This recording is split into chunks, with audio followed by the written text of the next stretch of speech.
Assalamualaikum warahmatullahi wabarakatuh. Saya ucapkan kepada pensyarah saya iaitu Encik Abi Razak bin Muhammad Amin. Saya Amar Hafizi bin Suhairi, pelajar major Bahasa Melayu dan minor Sejarah. Baik, pada kali ini saya akan membentangkan tugasan 2B iaitu SJHK 3223, persembahan penghasilan produk bagi khusus sejarah lisan dan pendokumentasian. Baiklah, persembahan ini saya sediakan bagi membuat refleksi tentang keseluruhan projek yang telah saya lakukan bersama kumpulan saya. Baiklah, untuk kajian kami pada kali ini, kami telah memilih Istana Kenangan sebagai bahan kajian kami. Muzium Diraja Kuala Kangsar atau lebih dikenali sebagai Istana Kenangan terletak di Kuala Kangsar, Perak, Malaysia. Saya berikan sedikit informasi tentang Istana Kenangan ini. Istana Kenangan ini dahulunya dibina oleh seorang lelaki bernama Haji Sofian dan dibantu oleh dua orang anaknya. Mereka ini berasal daripada sebarang Perai, Perak. Pertama, muzium ini dibina atas perintah almarhum Sultan Iskandar Shah sebagai tempat bersemayam sementara. Disebabkan ketika itu Istana Iskandariah masih lagi di dalam pembinaan. Jadi bagi menggantikan Istana Negara. Baiklah, baginda almarhum Sultan Iskandar Shah telah bersemayam di Istana Kenangan ini bermula daripada tahun 1931 hingga 1933. Baik, saya terangkan sedikit tentang pembinaannya. Dari segi bentuk seni binanya, Istana Kenangan telah melambangkan seni bina Melayu tradisional yang mengagumkan. Pembinaan bangunan ini keseluruhannya menggunakan kayu jenis keras, berdindingkan tepas dan beratapkan kayu papan iaitu kayu jenis berlian. Paku-paku besi tidak digunakan dalam pembinaan Istana Kenangan ini. Ia dihiasi dengan ukiran-ukiran Melayu yang menarik dan menggunakan tepas yang diam dan corak-corak anyaman Melayu tradisional. Nama Istana Kenangan telah diberikan pada tahun 1960-an setelah diperbaiki dengan daya usaha almarhum Tunku Abdul Rahman iaitu Perdana Menteri pertama di Malaysia ataupun Perdana Menteri pertama di Tanah Melayu. Baik, Istana Kenangan ini telah diduduki oleh keluarga Diraja Perak sehingga tahun 1982 apabila almarhum Sultan Idris II telah berkenan menyerahkannya di bawah pengawasan Jabatan Muzium Negara. Baik, di sini saya telah sediakan kandungan data tentang apa yang akan kita bincang di dalam refleksi yang saya sediakan. Yang pertama, adanya kronologi proses dari peringkat perancangan sehingga proses transkripsi. Yang kedua, saya sediakan halangan dan cabaran yang dihadapi ketika melaksanakan projek. Yang ketiga, kandungan ringkas transkripsi di samping transkripsi asal. Yang keempat, kekuatan kelemahan projek yang dijalankan. Yang terakhir, saya cadangkan penambahbaikan sama ada dari segi tema, proses pelaksanaan projek serta infrastruktur yang digunakan untuk melaksanakan projek. Baik, kita pergi yang pertama. Baiklah, pertama, kronologi proses. Dalam kronologi proses yang saya sediakan 3 fasa. Fasa 1, fasa 2, fasa 3. Baiklah, bagi fasa 1 iaitu perbincangan dan pra-perbincangan iaitu persediaan sebelum kami memulakan projek kajian Istana Kenangan. Baiklah, apa yang kami buat sebelum kami mulakan kajian Istana Kenangan? Pertama, kami pilih tajuk dan objektif iaitu kami tetapkan skop kajian kami. Yang kedua, tinjauan literatur. Apa itu tinjauan literatur? Iaitu membaca buku, artikel, jurnal atau tesis terdahulu tentang Istana Kenangan untuk memahami latar belakang sejarah dan seni bina supaya soalan yang diberi kepada orang sumber adalah berkualiti. Yang ketiga, penyediaan protokol temu bual iaitu membina senarai soalan yang berfokus kepada objektif kajian. Yang keempat, urusan rasmi. Kami hubungi pihak Lembaga Muzium Negara Perak atau pengurusan Istana Kenangan memohon kebenaran, menghantar surat rasmi memohon kebenaran melawat, mengambil gambar dan menemu bual pengawal bertugas. Dan yang terakhir, persediaan peralatan. Kami memastikan alat perakam suara, kamera, bateri simpanan dan buku nota dalam keadaan yang baik dan bersedia. Baik, dalam fasa 1 ini, pertama apa yang kami buat, kami berbincang dahulu tentang apa yang kami kaji. Kami sediakan senarai pemilihan kajian dan kami telah pilih Istana Kenangan sebagai bahan kajian. Okey, baik. Seterusnya, kami telah melangkah untuk pergi ke Arkib Negara untuk kami mencari bahan-bahan sumber tentang Istana Negara untuk kami buat persediaan awal sebelum memulakan kajian. Baik, bagi penyediaan protokol temu bual, kami telah membina senarai soalan yang berfokus kepada objektif kajian kami. Baik, setelah itu kami menghubungi pihak Muzium Negeri Perak dan pihak pengurusan Istana Kenangan, iaitu orang sumber itu sendiri, supaya kami boleh membuat persediaan awal untuk menetapkan tarikh temu bual dan sebagainya. Dan kami juga telah menghantar surat rasmi, iaitu melalui email kepada Muzium Negeri Perak untuk meminta kebenaran melawat Muzium Negeri Perak. Dan akhir sekali, kami telah memastikan semua peralatan dalam keadaan baik supaya ketika kami membuat kajian, rakaman dan sebagainya, tiada masalah yang akan dihadapi. Baiklah, seterusnya fasa 2. Fasa 2 ni adalah fasa ketika kami melakukan kajian. Baik, pertama kami melakukan pemerhatian awal, iaitu melakukan tinjauan fizikal di sekitar istana sebelum sesi temu bual bermula. Kedua, sesi suai kenal, beramah mesra dengan informan sebelum memulakan rakaman untuk mewujudkan suasana yang selesa. Dan ketiga, rakaman temu bual meminta izin untuk merakam suara dan menjalankan temu bual berdasarkan soalan yang disediakan. Yang keempat, dokumentasi visual, iaitu mengambil gambar atau video artifak, sudut bangunan, suasana persekitaran sebagai bahan sokongan. Dan akhir sekali, nota lapangan, iaitu mencatat isi-isi penting, tarikh, masa dan keadaan persekitaran dalam buku nota. Baiklah, bagi fasa 2 ini, kami telah melakukan beberapa tinjauan secara fizikal di sekitar Istana Kenangan. Bagi sesi suai kenal, kami telah memulakan hubungan awal dengan orang sumber ataupun orang yang berada di Istana Negara, iaitu orang yang kami temu bual itu, untuk kami mewujudkan suasana yang agak selesa ketika kami bertemu bual. Ketika rakaman temu bual, kami juga telah meminta izin untuk merakam suara dan menjalankan temu bual dengan berasaskan soalan-soalan yang kami sediakan. Untuk fasa 3 pula, iaitu fasa yang terakhir, fasa pemprosesan data dan transkripsi. Baik, bagi fasa ini terdapat 5 perkara, iaitu pertama, pengurusan fail. Bagi pengurusan fail, kami memindahkan fail rakaman dari alat perakam ke komputer dan membuat salinan pendua di cloud storage seperti Google Drive dengan segera. Tindakan ini diambil kerana kami risau akan kehilangan data dan sebagainya. Yang kedua, semakkan kualiti audio. Mendengar semula rakaman sepintas lalu untuk memastikan suara jelas dan boleh didengar. Sebelum kami memulakan proses transkripsi, kami mendengar semula rakaman sepintas lalu untuk pastikan tiada masalah apabila kami hendak menggunakan rakaman suara tersebut. Yang ketiga, proses transkripsi. Kami mendengar rakaman secara teliti dan menulis semula menggunakan komputer setiap butir bicara perkataan demi perkataan yang dikeluarkan oleh orang sumber ataupun informan. Yang keempat, semakan transkripsi. Kami membaca semula teks sambil mendengar audio untuk membetulkan sebarang kesalahan ejaan atau salah dengar, terutamanya pada nama tokoh, nama tempat dan istilah seni bina klasik. Dan yang terakhir, penyimpanan data. Kami menyimpan fail transkripsi yang telah lengkap dengan nama fail yang kami tetapkan. Baiklah, itu saja fasa yang ada dalam kronologi proses semasa kajian kami dilakukan. Seterusnya, ringkasan transkripsi. Dalam kajian ini, kami telah menemu bual 2 orang sumber yang paling dekat dengan kajian kami, iaitu Istana Kenangan. Oleh itu, saya telah sediakan ringkasan daripada transkripsi 2 orang sumber yang kami guna pakai.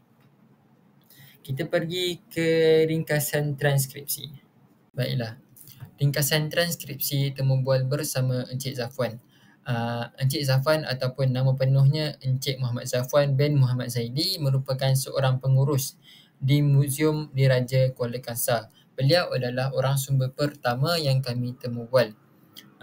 Baik, dalam ringkasan transkripsi temu bual bersama beliau, kami telah menanyakan 4 soalan utama yang berlandaskan objektif kajian kami. Pertama, kami tanyakan sejarah dan tujuan pembinaan. Encik Zafwan memberitahu pertama sejarah istana ini dibina pada tahun 1926 atas titah almarhum Sultan Iskandar Shah, Sultan Perak ke-30. Tujuan pembinaan adalah sebagai kediaman rasmi, sementara ketika Istana Iskandariah masih dalam pembinaan. Selain itu, pembinaannya juga didorong oleh faktor yang mendesak, iaitu faktor tempat tinggal selepas banjir besar yang melanda Perak pada tahun 1926. Jadi istana ini kemudiannya digunakan sebagai tempat bersemayam baginda pada tahun 1931 sehingga 1933. Lebih kurang 32 ke 33 tahun. Baik, soalan kedua iaitu apakah teknik binaan dan penggunaan bahannya? Baik, kata Encik Zafwan, keunikan istana ini terselah apabila pembinaannya diberitahu tidak menggunakan sebarang paku. Sebaliknya mengaplikasikan teknik tradisional Melayu seperti tanggam dan pasak kayu. Jadi Encik Zafwan mengatakan antara keunikannya ialah tidak menggunakan paku besi, sebaliknya menggunakan teknik tradisional yang jarang dijumpai pada zaman sekarang. Selain itu, bahan binaannya terdiri daripada kayu cengal, merbau untuk tiang, kayu belian untuk atap serta kayu menanti untuk sepetir dan untuk lantai, dan siling bahagian pintu dan tingkap menggunakan kayu merbau. Manakala dinding pula dibuat daripada tepas atau kelerai yang turut berfungsi sebagai elemen struktur dan hiasan. Seterusnya, ringkasan transkripsi temu bual bersama Encik Fauzan bagi soalan ketiga dan soalan keempat. Bagi soalan ketiga, kami bertanyakan apakah cabaran pemeliharaan Istana Kenangan. Apa yang dibagi tahu oleh Encik Fauzi, pertama, serangan biologi. Ancaman utama adalah daripada adanai, serangga kayu dan kulat yang menyerang bahan organik. Yang kedua, faktor cuaca. Cuaca tropika seperti hujan berterusan dan sinaran UV telah mempercepatkan kerosakan pada anyaman dan permukaan kayu.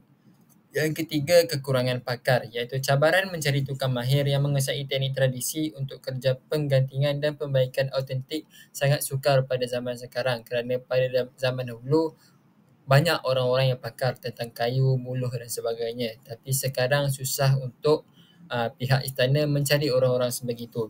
Yang keempat, keseserasian bahan. Penggunaan bahan moden seperti gam sintetik atau paku perlu dielakkan kerana boleh menjejaskan struktur asar Istana Kenangan. Yang keempat, soalan kami adalah apakah simbolisme dan reka bentuk unik oleh yang ada di Istana Kenangan. Pertama, Encik Fauzi memberitahu terdapat bentuk-bentuk istimewa yang ada di Istana Kenangan, iaitu pertama, bentuk keris. Pelan pembangunan jika dilihat dari atas menyerupai sebilah pedang atau keris yang disarungkan. Pada bahagian hulu mewakili bilik peraduan raja, pada bahagian sarung mewakili balai rong seri iaitu ruang rasmi, dan yang keempat, bumbung bertingkat. Reka bentuk bumbung 4 tingkat melambangkan hierarki dan membantu pengudaraan. Dan yang terakhir, status tingkat. Walaupun bumbungnya berlapis 4, bangunan ini sebenarnya hanya mempunyai 1 tingkat sahaja. Baiklah, kita beralih kepada ringkasan transkripsi temu bual bersama Encik Fauzi.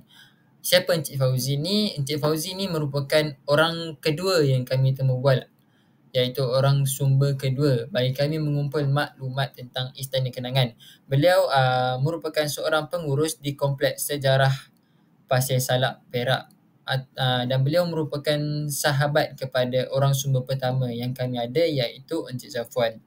Baik, di dalam temu bual bersama Encik Fauzi, kami telah sediakan 4 soalan utama yang kami tanyakan kepada Encik Fauzi, iaitu yang pertama, terminologi dan latar belakang pembinaan. Baik, kata Encik Fauzi, Istana Kenangan dikenali juga sebagai Istana Hinggap Encik Fauzi menegaskan penggunaan istilah Istana Hinggap adalah lebih tepat berbanding kediaman sementara dalam konteks bahasa istana. Tujuan pembinaan istana ini dibina untuk memberi laluan kepada pembinaan Istana Iskandariah di atas tapak asal Istana Negara. Tempohnya adalah Sultan bersemayam di istana ini sementara menunggu Istana Iskandariah siap, iaitu pada 1926 sehingga 1931 ataupun penghujung 1930-an. Dan mitos kejadian banjir, kata Encik Fauzi, pembinaan ini tiada kaitan dengan peristiwa banjir besar 1926 dan anggapan tersebut dianggap tidak tepat. Seterusnya, teknik binaan dan material. Pertama, penggunaan paku. Walaupun terkenal dengan teknik pasak dan tanggam, terdapat bahagian tertentu yang menggunakan paku besi. Teknik tersembunyi, tukang Melayu dahulu bijak menyembunyikan paku dengan menebuk lubang, memaku dan kemudian menutup kembali dengan kayu supaya tidak nampak dan tidak berkarat. Jadi disebabkan itu Istana Kenangan dikenali dengan keunikannya yang tiada paku. Disebabkan kata Encik Fauzi, orang terdahulu bijak menyembunyikan paku yang diletakkan. Dan akhir sekali, jenis kayu. Tiang utama menggunakan kayu betis, iaitu jenis kayu keras, manakala papan lantai dan siling menggunakan kayu meranti seperti meranti tembaga. Soalan ketiga bersama Encik Fauzi iaitu cabaran pemeliharaan.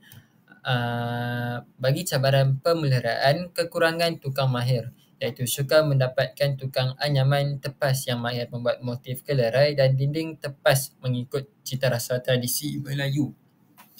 Kualiti bahan mentah iaitu proses pengawetan buluh zaman dahulu iaitu rendam dan jemur di tempat redup sukar ditiru pada zaman sekarang kerana kontraktor moden mengejar masa menyebabkan buluh cepat rosak. Dan akhir sekali, isu cat moden iaitu penggunaan cat moden menutup liang pada bahan buluh ataupun kayu, menghalangnya daripada bernafas yang akhirnya memerangkap kelembapan dan menyebabkan reput. Dan yang keempat, simbolisme dan reka bentuk. Baik, simbolisme dan reka bentuk Istana Kenangan iaitu pertama, berbentuk pedang. Kata Encik Fauzi, pelan istana jika dilihat dari udara menyerupai sebilah pedang bersarung, bukannya keris bersarung. Yang kedua, simbolisme bumbung iaitu elemen tunjuk langit pada bumbung dikaitkan dengan konsep syahadah iaitu mengesahkan Tuhan. Yang ketiga, peringatan mati. Dari pandangan sisi Istana Kenangan, bentuk perabung bumbung kelihatan seperti batu nisan yang membawa simbolik kepada kematian. Yang terakhir, ketiadaan teori akademik. Setakat ini belum ada kajian akademik yang menyeluruh mengenai makna tersirat ataupun spesifik tentang simbolisme dan reka bentuk Istana Kenangan. Baiklah, seterusnya kita masuk kepada kekuatan dan kelemahan semasa menjalankan projek. Untuk kekuatan, saya pilih satu kekuatan yang paling dominan yang boleh dilihat dalam proses menjalankan projek, dan kelemahan juga saya pilih satu kelemahan yang paling ketara yang saya lihat. Baik, bagi kekuatan, saya lihat kerjasama yang diberikan oleh ahli kumpulan saya sangat baik. Ahli kumpulan saya telah memberikan komitmen dalam menjalankan tugas masing-masing. Kerjasama yang mantap memudahkan proses merancang dan melaksanakan temu bual. Contohnya, ahli kumpulan saya sangat menempati masa sewaktu temu bual bersama orang sumber. Ahli kumpulan saya juga tidak menjadi orang yang tidak menjalankan peranan ataupun free rider dan menjalankan tugas masing-masing ketika diberikan arahan. Baiklah, kedua, kelemahan. Apa yang saya lihat, kelemahan ataupun cabaran yang kami hadapi ketika kami menjalankan projek iaitu kesesuaian masa orang sumber. Orang sumber mempunyai jadual yang padat iaitu Encik Fauzi dan Encik Zafwan sangat-sangat mempunyai jadual yang padat. Jadi kami sukar untuk menetapkan masa temu bual yang sesuai. Temu bual terpaksa dibuat tergesa-gesa sehingga maklumat tidak diperoleh secara mendalam. Baiklah, contohnya temu bual pertama sepatutnya kami jalankan pada tarikh yang telah kami setuju daripada dua-dua belah pihak iaitu orang sumber dan pihak kami sendiri. Namun temubual pertama telah ditunda beberapa kali sehingga kami terpaksa mencari masa yang betul-betul sesuai bagi orang sumber bagi menemu bual orang sumber. Jadi kami agak tergesa-gesa sehingga tidak dapat maklumat yang begitu banyak kerana kesesuaian masa orang sumber yang sangat kurang lah.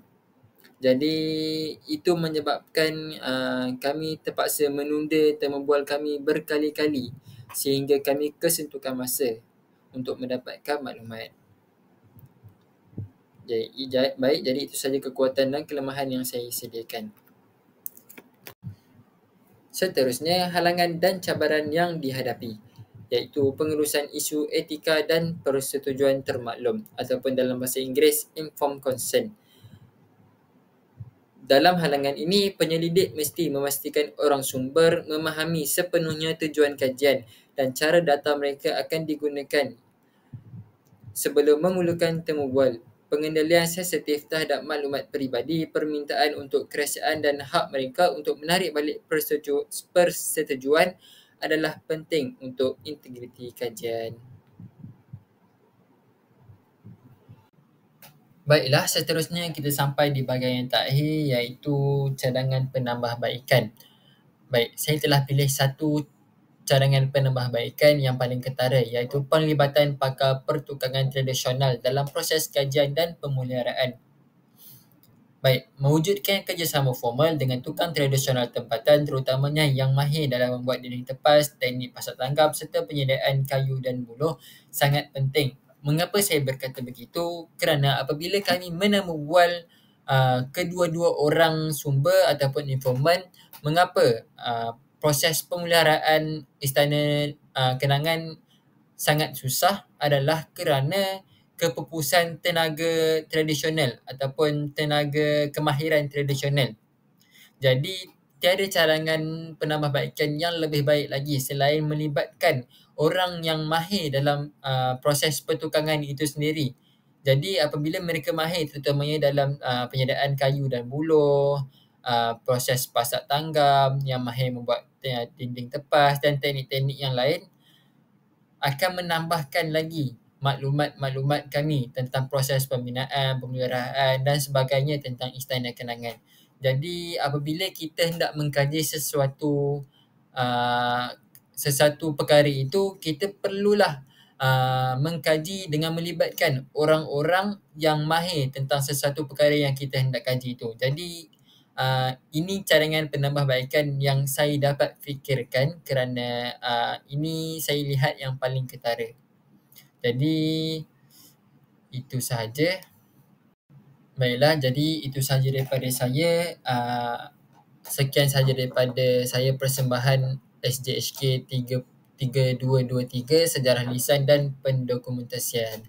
Saya ucapkan terima kasih yang tidak terhingga kepada Encik Razak kerana banyak membantu kami dalam menyiapkan tugasan projek ini. Sekian, terima kasih.